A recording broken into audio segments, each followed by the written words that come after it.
যে 17 বছর আপনাদের গায়ে আঁচড় লাগেনি এবং 1 বছর আপনার তার চেয়ে বেশি আঁচড় লাগছে। তার মানে 17 বছর আপনারা শেখ হাসিনা নামের মায়ের কোলে আপনারা ছিলেন। এই সময়টাতে আপনারা নিজেরা স্বীকার করছেন শেখ হাসিনা আপনাদেরকে জামিন দিয়ে দিত। যে শেখ হাসিনা যায় লাভ কি, বিএনপি তো ক্ষমতায় আসবে, বিএনপিকে কেন আমরা ক্ষমতায় দেব। শেখ হাসিনার সময়ে জামাত পরিচয় দিলে জামিন হয়ে যাচ্ছিল। ডক্টর মাসুদ ভাই, আপনি এটা কি বললেন যে তুমি জামাত ঠিক মতো করো না, এই জন্য তোমার জামিন হয় নাই, তুমি যদি ঠিক মতো জামাত করো তোমার জামিন হয়ে যাবে। কেন আমরা 17 বছর ধরে বারবার বারবার পরাজিত হচ্ছিলাম? মাসুদ ভাই, আপনি এটা কি শুনাইলেন? 28 অক্টোবর এত বড় আন্দোলন হলো, এইখানে আমরা লড়াই করছিলাম, আপনারা ওই পাশে একটা প্রোগ্রাম করে শান্তিপূর্ণভাবে বাসায় চলে গেলেন। দেশের জন্য একসাথে কাঁধে কাঁধ মিলিয়ে আমরা লড়াই করতে পারলাম না। আজকে আমি খুঁজতেছিলাম যে আমরা বারবার কেন পরাজিত হচ্ছিলাম। আচ্ছা, সামনে আপনারা কি করবেন? এতদিন তো পরিচয় লুকায়ে ছিলেন, পিআর নিয়ে বাংলাদেশে বিশৃঙ্খলা করছেন। বাংলাদেশ যদি বিশৃঙ্খল হয়, আপনারা যে পরিচয় লুকাইয়াছিলেন, আওয়ামী লীগের সঙ্গে মিলাইয়াছিলেন, ছাত্রলীগের সঙ্গে মিলাইয়াছিলেন এবং ছাত্রলীগের সাথে মিল কইরা একসাথে ছাত্রদেরকে পিটাচ্ছিলেন, একটা প্রশ্নের উত্তর দিবেন? বুয়েটে আবরার ফাহাদের খুনের সঙ্গে জড়িত 7 ছাত্রলীগ নেতাকে আপনারা জামিন করার জন্য চেষ্টা করছিলেন কেন?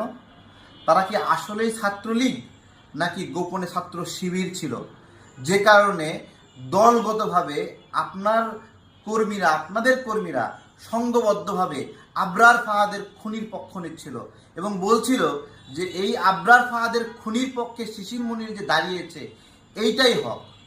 আজকে পিআর নিয়ে বাংলাদেশে যে বিশৃঙ্খলা করছেন, একটা কথা বলি, এতদিন কিন্তু লুকায়ে ছিলেন, পরিচয় গোপন করেছিলেন। আজকে গণ অভ্যুত্থানের কারণে আরাম পাইছেন, মুখোশ খুলে ফেলছেন, খুব বড় বড় গল্প করছেন, ঘাড় লম্বা করে বড় বড় গল্প করছেন। আপনাদের পরিচয় তো প্রকাশ পেয়ে গেছে। বিশৃঙ্খলা শুরু হলে কোথায় লুকাবেন? যারা ক্যাম্পাসে ছাত্র শিবির লুকায়ে ছাত্রলীগ করতেন, তারা তো পরিচয় এখন প্রকাশ করে দিয়েছেন।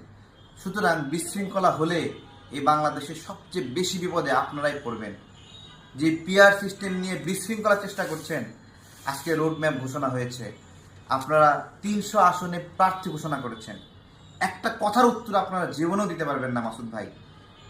ডক্টর শফিকুর রহমান, নায়েবে আমির, তাহির ভাই, আপনাদেরকে জিজ্ঞাসা করছি, আপনারা যদি পিআর চান তাহলে এতগুলো আসনে প্রার্থী কেন ঘোষণা করলেন? এটা কি সাংঘর্ষিক না? একটা উত্তর দিতে পারবেন যে আপনারা এখনো রোড ম্যাপ দেখাননি যে পিআর আপনারা কোন পদ্ধতিতে চান। যেমন 1 নম্বরে ডক্টর শফিকুর রহমানের নাম, 2 নম্বরে নায়েবে আমির তাহির ভাইয়ের নাম, 3 নম্বরে গোলাম পারোয়ার নাম, 4 নম্বরে ধরলাম মাসুদ ভাইয়ের নাম। আচ্ছা, আপনাদের 300 নম্বরে একজন ব্যক্তির নাম থাকবে। ওই ব্যক্তি যদি তার এলাকায় অনেক বেশি ভোট পায় এবং ডক্টর শফিকুর রহমানের চেয়ে বেশি যদি ভোট পায় এবং আপনারা যদি 5টা আসন পান, তাহলে ডক্টর শফিকুর রহমানকে বাদ দিয়ে ওই 300 নাম্বার প্রার্থী যে বেশি ভোট পাইছে তাকে কি আপনারা দিবেন? পিআর এরকম কোনো সিস্টেম নয়। পিআর হলো একটা দলীয় বন্দোবস্ত, জনগণের বন্দোবস্ত না।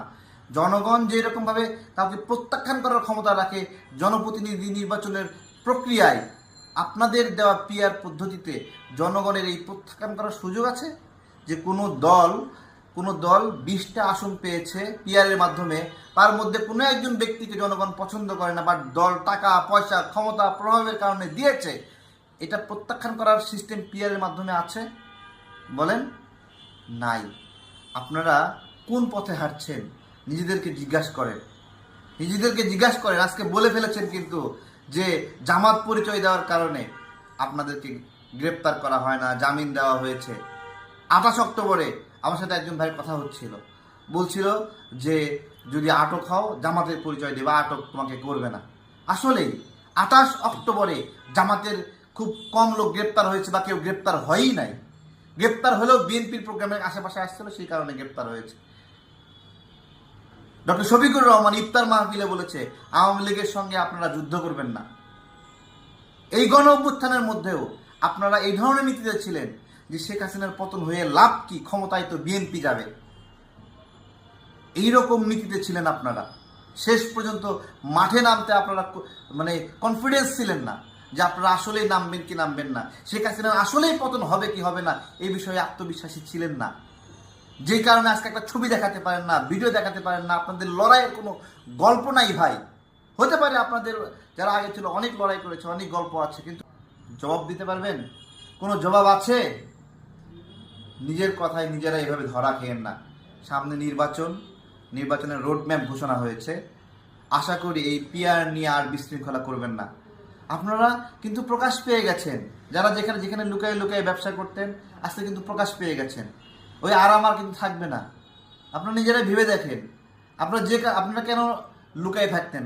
নিরাপদে থাকার জন্য। আমরা লুকাইনি ভাই।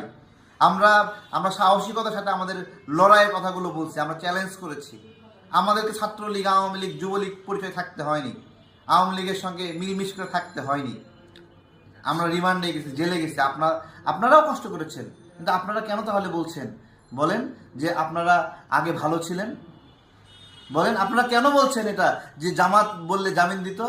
আপনারা আপনাদের কথার ব্যাখ্যা দিতে পারবেন ভাই? আচ্ছা, সব হিসাব বাদ দিলাম।